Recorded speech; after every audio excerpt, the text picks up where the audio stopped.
မင်္ဂလာပါခင်ဗျာဆရာငယ်ပါခင်ဗျာဆရာမိတ်ဆွေအင်္ဂါသားသမီးတွေဆရာကဒီနေ့မှာတော့2026ခုနှစ်6လပိုင်းအတွက်အင်္ဂါသားသမီးမိတ်ဆွေတွေအတွက်ရှောင်းရံဆောင်ရံအတွက်ကံကြမ္မာဟောစတန်းကိုဆရာကဟောကြားပေးမှာဖြစ်တဲ့အတွက်မိတ်ဆွေအင်္ဂါသားသမီးတွေပါရင်ဆရာကိုမှန်ပြကြပါအောင်ခင်ဗျာအင်္ဂါသားသမီးတွေအတွက်မဟောကြားခင်မှာအင်္ဂါသားသမီးမိတ်ဆွေတွေအားလုံးအဆက်ဆက်ရရအစဉ်ပြေအောင်မြင်တိုးတက်ကြပါစေလို့ကျွန်တော်ဒီကနေ့မေတ္တာပို့ဆုတောင်းထောပနာပြုလိုက်ပါတယ်မိတ်ဆွေအင်္ဂါသားသမီးတွေယခု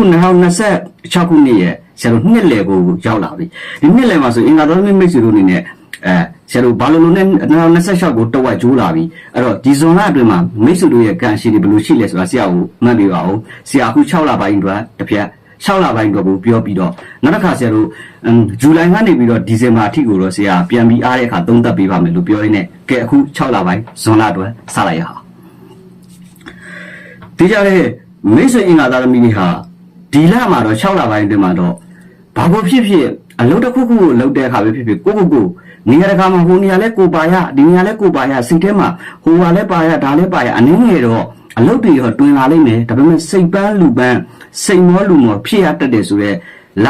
ာတို့မဟုတ်လို့ရှိရင်လုပ်ငန်းတစ်ခုအလုပ်တစ်ခုကိုစတင်လုပ်တဲ့အခါမှာကိုမပါရင်မပြီးတာမျိုးလေးတွေစိတ်ပန်းလူပန်းစိတ်မောလူမောတော့အနည်းငယ်ဖြစ်တတ်တော့လာဖြစ်ကြောင်းထပ်လောင်းပြောကြလိုက်ပါစီထို့ပြင်မိတ်ဆွေအင်္ဂါသားသမီးတွေကကျမ်းမာရေးနဲ့ပတ်သက်လာတဲ့အခါမှာအစာအိမ်ကိုစီးနဲ့ပတ်သက်တာလေးတွေကိုတတိထားဆင်ခြင်ပေးရလိုအပ်ပါတယ်အထူးသဖြင့်ဆိုလို့ရှိရင်မိတ်ဆွေတို့အနေနဲ့ငကူကအစာအိမ်ကိုအခြေခံရှိတဲ့မိတ်ဆွေတွေအစာအိမ်ကိုစီးနဲ့ပတ်သက်တာလေးတွေမှာတတိထားဆင်ခြင်ပြီးတော့အထူးသဖြင့်တော့နော်အစာအသောက်နဲ့ပတ်သက်တာမျိုးလေးတွေမှာတော့တတိထားဆင်ခြင်ပေးဖို့လိုအပ်ကြောင်းထပ်လောင်းပြောကြားလိုက်ပါရစေခင်ဗျာဒီလက်တာတော့တွင်မှာဆိုရင်မိတ်ဆွေအင်္ဂါသားသမီးများအနေနဲ့နိုင်ငံခြားခရီးသွားနဲ့ပတ်သက်သောလုပ်ငန်းတွေရှေ့လို့ဆောင်ရလို့ကောင်းပါတယ် passport လုပ်ငန်းတွေ visa လုပ်ငန်းတွေခရီးသွားလာမှုဆိုင်ရာလုပ်ငန်းတွေပြည်တွင်းပြည်ပရဝေးခရီးသွားလာမှုနဲ့ပတ်သက်တာတွေအတွက်တော့ရှေ့လို့လှုပ်ဆောင်ရတော့အားသာကောင်းမှုတိုးတက်တော့လာဖြစ်ပါတယ်ခင်ဗျာဒါအပြင်ကိုတန်းရောင်းဝယ်ဆိုင်ရာလုပ်ငန်းတွေရင်ဆက်ပစ္စည်းတွေနဲ့ပတ်သက်တာတွေဝင်လာတာမျိုးတွေဖုန်းဆိုင်ကဲတို့အသစ်ရရှိတာမျိုးတွေရွှေနဲ့ပတ်သက်ပြီးတော့ဝယ်တာမျိုးတွေတန်ဖိုးရှိတဲ့အရာတွေမှာရှေ့လို့ဆောင်ရလို့ဆောင်ရင်အားသာကောင်းမှာပါတယ်အထူးသဖြင့် social influencer တွေအမှုပညာအစိုးရကအရေးဒီပကြီးပပုဘေးချင်းဘေးကစံကြံတရုပ်ဆောင်ဒုက္ခမတပင်းနဲ့ပတ်သက်တာတွေရှေ့လို့ဆောင်ရလို့ဆောင်လို့ကောင်းသောကာလဖြစ်ပြီးတော့ OH မြေယာထိုင်ခင်းနဲ့ပတ်သက်ပြီးတော့ဝယ်တာမျိုးရောင်းတာမျိုးတွေOH စောက်တာမျိုးတွေအတွက်အမှန်အားသာကောင်းမှုပြီးတော့ကံကောင်းစေတော့လာဖြစ်ပါတယ်မိတ်ဆွေတို့ဒီလဟာငွေကြီးနဲ့ပတ်သက်လာရင်ငွေဟာကိုယ့်ရဲ့လက်ထဲမှာမထားသင့်ဘူးရှိတာမျိုးတွေဆိုရင်လည်းစုံနိုင်တဲ့ကာလငွေမမြဲသောကာလငွေကြီးနဲ့ပတ်သက်ရင်မတည်မငြိမ်ဖြစ်တတ်သောလဖြစ်တဲ့အတွက်လက်ထဲမှာငွေများထားတာထက်ဆရာလက်ထဲလာပေးတာရတယ်နော်အဲ့ဒီမှာမဟုတ်ရင်တော့မိမိလက်ထဲမှာငွေကြီးထားတာမျိုးတက်ဆိုင်မိတ်ဆွေအင်္ဂါသားသမီးကြီးဟာငွေကြီးနဲ့ပတ်သက်လာရင်ဝင်ငွေနဲ့ထွက်ငွေဟာဝင်လေနဲ့ထွက်လေကဲ့သို့ဖြစ်တတ်တယ်အထူးသဖြင့်ဆိုလို့ရှိရင်တော့ငွေကြီးနဲ့ပတ်သက်ရင်ကိုယ့်လက်ထဲငွေထားတာဟာငွေမမြဲတာမျိုးဖြစ်တတ်တဲ့အတွက်ရင်းနှီးစရာဝယ်စရာရှိတာကိုချင်းချင်းဝေးဝေးသိစဉ်းစားမနေပဲနဲ့ရင်းနှီးတဲ့အရာတွေဝယ်လိုက်တာမျိုးတခုခုဆိုလို့ချင်းလက်ထဲမှာတိတ်ပြီးတော့လက်ပူအောင်မထားပဲနဲ့ရင်းနှီးစရာလုပ်ငန်းစစရာရှိတာကိုစတင်လှုပ်ဆောင်လိုက်တာမျိုးအားသာပါတယ်အထူးသဖြင့်ငွေကြီးနဲ့ပတ်သက်လာရင်လက်ထဲမှာဝင်ငွေနဲ့ထွက်ငွေဟာဝင်လေနဲ့ထွက်လေကဲ့သို့ဖြစ်တတ်ပါတယ်ခင်ဗျအထူးသဖြင့်ငွေကြီးနဲ့ပတ်သက်လာတဲ့ခါကြလို့ရှိရင်ရှိတာငှားတာလေးတွေတတိထားဆင်ခြင်ပေးပါထို့အပြင်မိသားစုရေးကိစ္စလေးတွေကြောင့်ငွေကုန်ကြီးကြများတာမျိုးတွေစက်တူလုပ်ငန်းတွေစားတောက်ကုန်လုပ်ငန်းတွေနဲ့ပတ်သက်တာမျိုးလေးတွေညီကိုမောင်နှမမိသားစုကိစ္စအိမ်ရေးကိစ္စလူငွေဘာသာရေးဆိုင်ရာကိစ္စလေးတွေကြောင့်တော့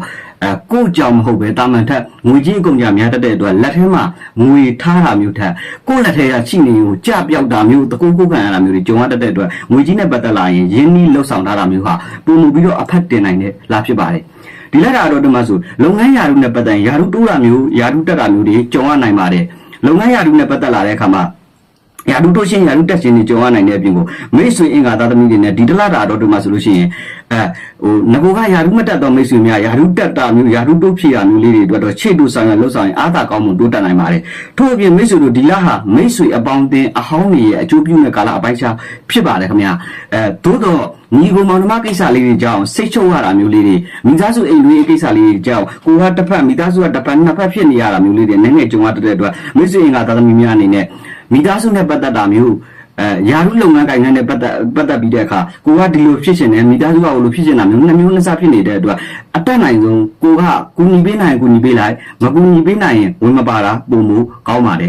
ဒါအပြင်မိတ်ဆွေအင်္ဂါသားသမီးတွေကဒီလတာအတော်တွင်မှာဆိုရင်အကျိုးပေးတဲ့လုပ်ငန်းတွေကိုဆက်လက်ဖော်ပြပေးပြစီဒီလတာအတော်တွင်မှာဆိုရင်ခ ခရီးသွားဆိုင်ရာလုပ်ငန်းတွေအကျိုးပေးပါတယ်ကုသန်းရောင်းဝယ်ဆိုင်ရာလုပ်ငန်းတွေအကျိုးပေးပါတယ်အထည်အလိပ် TT ဖက်နဲ့ online social media နဲ့ပတ်သက်တာမျိုးဘာသာစကားသင်တန်းနဲ့ပတ်သက်တာမျိုး OH ချမ်းမီယာလုပ်ငန်းနဲ့ပတ်သက်တာမျိုးယာဟာရုလုပ်ငန်းကိုင်ကတိုးရှယ်လှုပ်ဆောင်လို့တဲ့မိတ်ဆွေများအကျိုးပေးပါတယ်အမွေရရှိတာမျိုးတွေငွေကြီးနဲ့ပတ်သက်လာရင်အထောက်အကူအညီတွေရရှိတာမျိုးတွေ OH ချမ်းမီစောက်ရတာမျိုးတွေမြေယာထိုင်ခင်းအမှုကိစ္စပြီးပြက်အောင်မြင်ဆောင်ရွက်နိုင်တော့လာဖြစ်ပါတယ်ခင်ဗျထို့အပြင် passport လုပ်ငန်းတွေ visa လုပ်ငန်းတွေနိုင်ငံခြားခရီးသွားနဲ့ပတ်သက်တာတွေရဝေးခရီးသွားနဲ့ပတ်သက်တာမျိုးတွေအတွက်တော့ရှေ့တူဆောင်ရလှုပ်ဆောင်ရင်အားသာကောင်းမွန်တိုးတက်ပြီးတော့ကံကောင်းစီတော့လာဖြစ်တာအသေးချာပဲဖြစ်ပါတယ်ခင်ဗျလူငယ်တွေအခြေရင်းနဲ့ပတ်သက်လာရင်တော့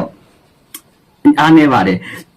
ရှစ်သူမရှိတာမျိုးလေးတွေအခြေရင်းနဲ့ပတ်သက်လာရင်ကိုယ့်ကိုနားလည်မှုလွဲတာမျိုးအထင်လွဲတာမျိုးလေးတွေအခြေရင်းနဲ့ပတ်သက်ရင်တော့အားနေစီတဲ့အတွက်တယောက်တည်းနေတာအကောင်းဆုံးဖြစ်ပါလိမ့်မယ်ရှစ်သူသမီးသားများအနေနဲ့ကတော့တုံးနဲ့တူတယောက်နဲ့တယောက်ဘာမှမဟုတ်တဲ့ကိစ္စကလေးတွေကနေပြီးတော့ရန်ဖြစ်စကားများတာမျိုးတွေပြဿနာကတော့ကစားတွေဖြစ်ရတာမျိုးလေးတွေကြုံရတတ်တယ်လို့မိတ်ဆွေအင်္ဂါသားသမီးများအနေနဲ့အခြေရင်းနဲ့ပတ်သက်လာရင်တုံးမွေးဆိုင်ဖြစ်တာမျို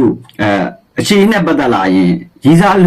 ကြွက်ခတ်တယ်လို့ပဲအပြိုင်ဆိုင်လေးတွေဖြစ်ရတာမျိုးတွေတဝန်တို့ရိုးစွတ်တာမျိုးလေးအကြောင်းမလိုလားအပ်တဲ့ side effect လေးကြုံရတတ်တဲ့အတွက်အင်္ဂါသားမိတ်ဆွေတို့တတိထားစင်နေရလိုအပ်ပါတယ်ပညာရေးနဲ့ပတ်သက်လာရင်လည်းတင်ယူခြင်းစိတ်အားနည်းနေတာမျိုးစိတ်မပျော်တာမျိုးလေးတွေကြုံရတတ်တဲ့အတွက်ပညာရေးနဲ့ပတ်သက်လာရင်လည်းတာမန်ထက်တော့ပုံမူပြီးတော့ဇွဲကလေးရှိမှအောင်မြင်ပြီးတဲ့အခါတက်မြောက်ပြီးတော့ပညာရက်တွေကိုအသုံးချရင်ပုံမူအောင်မြင်တိုးတက်နိုင်တော့လာဖြစ်ကြောင်းထပ်လောင်းပြောချလိုက်ပါရစေထို့အပြင်မိတ်ဆွေတို့ဒီလာတာတော့တမဆိုရင်အင်္ဂါသားသမီးမိတ်ဆွေများအနေနဲ့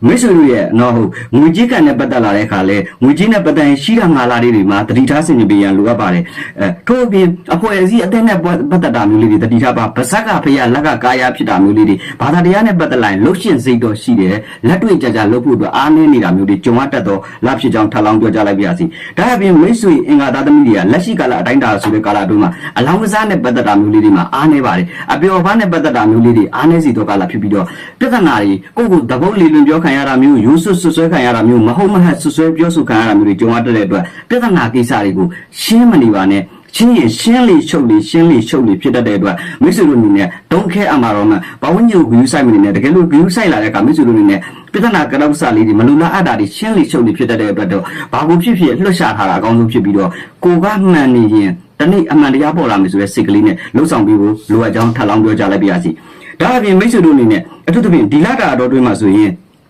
တတိထားဆင်ခြင်ရမယ့်အချက်ကလေးတွေရှိတယ်ဒါကဘာလဲဆိုတော့စက်တူလုပ်ငန်းတွေနဲ့ပတ်သက်လို့တတိထားဆင်ခြင်ပေးရပါမယ်ဒါအပြင်မိတ်ဆွေတို့အနေနဲ့မိတ်ဆွေအဟောင်းနေမိတ်ဆွေ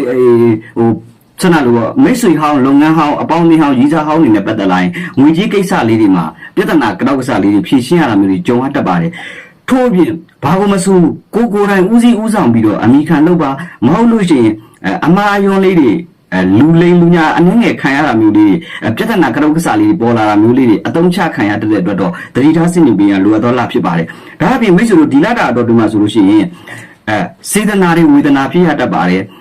စက်ပစ္စည်းပြောက်တာမျိုးပတ်စံပြောက်တာမျိုးဆိုင်ကယ်ကားအစားရှိတဲ့တမှုရှိတဲ့အရာလေးတွေအပြတ်များတာမျိုးတွေခဏပြောက်တာမျိုးလေးတွေကြုံရတတ်တဲ့အတွက်တော့ဒီအရာလေးတွေကိုတတိထားစင်နေပြီးတော့လှုပ်ဆောင်ပြီးဖို့လိုအပ်ကြောင်းနဲ့ထပ်လောင်းပြောကြားလိုက်ပါရစေခင်ဗျာဒီလကတော့ဒီမှာဆိုရင်အပြောအဆိုနဲ့ပတ်သက်သောလုပ်ငန်းတွေအကျိုးပေးပါတယ်အဖွဲ့အစည်းအသင်းဖွဲ့နဲ့ပတ်သက်တာတွေဘာသာစကားနဲ့ပတ်သက်တာတွေဒီရှိတူဆောင်ကလှုပ်ဆောင်လို့ကောင်းပါတယ်ခင်ဗျာဒါအပြင်မိတ်ဆွေတို့အနေနဲ့ခရီးထွက်ရတာမျိုးတွေမိမိရှိကိုအလူကံပုဂ္ဂိုလ်တို့ဖျားဘူးတို့အကူကြီးတို့အိမ်မကောင်းတို့မဲတော်တို့ပုဂ္ဂိုလ်တို့ပဋ္ဌာန်းဆက်တို့သူကတတိတို့စန္ဒီမဲတော်တို့ညာနန်းတွေတို့ဆောင်းမလာတို့ဘောကဝရီတို့အစားရှိတဲ့ပုဂ္ဂိုလ်တူတွေရဲ့အကူအညီထောက်ပံ့ကိုရရှိတတ်တဲ့အတွက်ထိုးသူတွေကိုမေတ္တာများများပို့ခြင်းအပြင်ကံတရားရဲ့ထောက်ပံ့ကိုရရှိစေပါတယ်ထီကန်ဆန်းလို့ကောင်းပါတယ်ထီထိုးပါအကျိုးပေးသောကဏ္ဍအခရာတွေနေဆိုရင်တော့6ကဏ္ဍ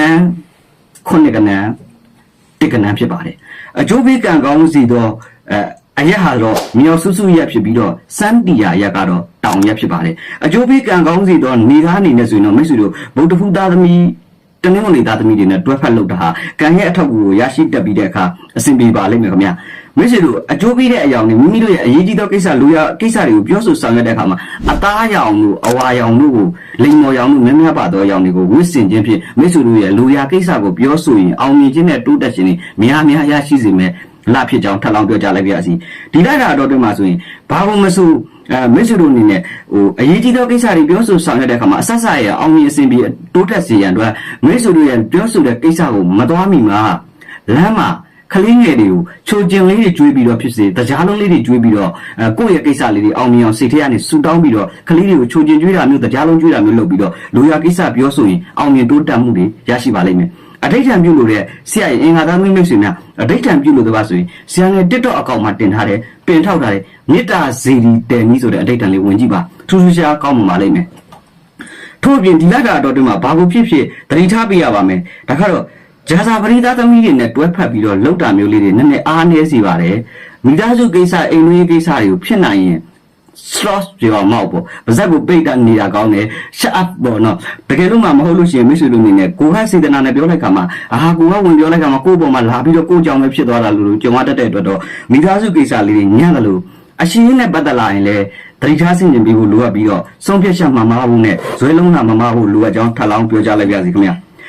ဒါအပြင်မိတ်ဆွေအင်္ဂါသားသမီးတွေဟာဒီလတာအတော်တွင်မှာဆိုရင်ဘာကိုဖြစ်ဖြစ်အလန့်စလို့အဝေါ်တကြီးအဆမဝုန်းတိုင်းကြီးမဆုံးဖြတ်ပါနဲ့ဘာဖြစ်ဖြစ်စိတ်ထဲမှာစက္ကနဲပေါ်လာတာမျိုးဝုန်းနဲ့တိုင်းကနေလောက်တာမျိုးဒေါသနဲ့တုံ့ပြန်တာမျိုးဟာတော်တော်ကိုမှားယွင်းတဲ့အတွေးခေါ်ဖြစ်ပြီးငွေကြီးကိစ္စလူမှုရေးကိစ္စတွေမှာအလန့်စလို့ဝုန်းတိုင်းလောက်တာမျိုးဟာအင်မတန်အားနည်းစီတော့လာဖြစ်တဲ့အတွက်ဒီတစ်ချက်ကိုသတိထားဆင်ခြင်ပေးရန်လိုအပ်ပါတယ်ဒီလတာအတော်တွင်မှာဆိုရင်မိတ်ဆွေအင်္ဂါသားသမီးများအနေနဲ့အဆက်ဆက်ရအဆင်ပြေအောင်မြင်တိုးတက်စီရန်အတွက်မိမိတို့ရဲ့ဆန္ဒလိုရောင်းကုန်ဝယ်ကုန်တွေရောင်းထွက်ရောင်းထွက်စီဖို့အတွက်ဆိုရင်မိမိတို့ရဲ့ကုန်ပစ္စည်းတွေကိုမိမိတို့ရဲ့ကုန်ပစ္စည်းတွေကိုဆရာတို့တရက်ရွက်ကလေးတရက်ညွန့်ကလေးတို့မဟုတ်တောက်ကြဆိုတော့တီဟိုရက်တို့နော်ဆရာတို့တောက်ကြနံနဲ့ပတ်သက်တဲ့အရွက်လေးတွေနော်ဒါလေးတွေနဲ့ရိုက်ပုတ်ထိတွေ့ပြီးတော့ရောင်းလိုက်တာမျိုးဟာမိတ်ဆွေတို့ရောင်းကောင်းပြီးတော့အယောင်းကောင်းအယောင်းထွက်အယောင်းထွက်သွားစီမှာအတိအကျပဲဖြစ်တယ်အကယ်၍မှအယောင်းဝယ်ကောင်းစီရန်လက်လာပါပွင့်စီရန်အရေးကြီးသောကိစ္စတွေကိုစစ်စစ်ဆန်ဆန်ပြောဆိုမယ်ဆိုရင်တော့မြတ်စွာဘုရားမှာ6တီးတုတ်ကလေးလှူပြီးတော့လူရကိစ္စကိုပြောဆိုဆောင်ရွက်ရင်ဖြင့်အောင်မြင်တိုးတက်မှုတွေရရှိမှာအတိအကျပဲဖြစ်တယ်အဆက်ဆက်ရအစဉ်ပြေအောင်မြင်တိုးတက်စီရန်အတွက်မိုးပြာရောင်လို့ညီညိုရောင်လို့ကိုတတိထားဝစ်စင်ပေးဖို့လိုအပ်ပါတယ်အကျိုးပေးစီတော့မိတ်ဆွေတို့အနေနဲ့မိမိတို့အနေနဲ့အဆက်ဆက်ရအစဉ်ပြေအောင်မြင်တိုးတက်စီရန်အတွက်ဆိုလို့ရှိရင်တတိထားဆင်နေရမှာတော့ဘာကိုလှုပ်လို့အလင်းစလို့လောမလုပ်ဖို့လိုအပ်ကြောင်းနဲ့ငွေကြီးကန်နဲ့ပတ်သက်လာရင်အာမနာကိုလိုအပ်တယ်အာနာရင်ခါပါတက်တယ်ဆိုတော့လာဖြစ်ပါတယ်ကောင်းပြီမိတ်ဆွေတို့ဒီလတာတော့ဒီမှာဆိုငကိုဟဲ့အိမ်တော်ကြီးမှဆိုရင်အိမ်တော်ရှင်မရကိုကတော့အိမ်တော်ကြီးနဲ့ပတ်သက်လာရင်အိမ်တော်ကြီးကတော့အင်မတန်ကောင်းမှပါတယ်သားသမီးရရှိဖို့အတွက်သားသမီးထောက်ပံ့လေးတွေရရှိဖို့ဆူတောင်းတာမျိုးအိမ်တော်ကြီးနဲ့ပတ်သက်ဝေးကွာနေတော့သူတွေအဆက်အသွယ်ပြတ်နေသူတွေပြန်လဲစုံစည်းရတော့လာဖြစ်ပါတယ်သို့တော့ပြဿနာကတောက်ဆဖြစ်လာရင်တော့ပတ်စံကြောင့်သာငွေကြီးကြောင့်သာဖြစ်တဲ့အတွက်အိမ်ကသားသမီးမိတ်ဆွေတို့ရဲ့အိမ်တော်ဘက်များကတော့ငွေများများချပေးဖို့လိုအပ်တာပေါ့ကောင်းပြီအဆက်ဆက်ရအစင်ပြေစီပြီးတော့အောင်မြင်စီရန်ပြုလုပ်ရမယ်ရေတရားမပြောမိဇာတ်နာဖေးတွေမေးချင်ရင်090294တခြား79029041မှာဆက်သွယ်မြင်မြန်နိုင်ပါတယ်ခင်ဗျာမိတ်ဆွေအင်္ဂါသားသမီးတွေဒီရဲ့6လပိုင်းဇွန်လဆိုတဲ့ကာလတုန်းကငွေကြီးကန်ခေါင်းစီပြီးတော့အဆက်ဆက်ရအစင်ပြေစီရန်အတွက်လက်လာပါပွင့်ပြီးငွေဝင်စီရန်ဆိုရင်ဒီဘက်လက်မှာကာကြီးကြီး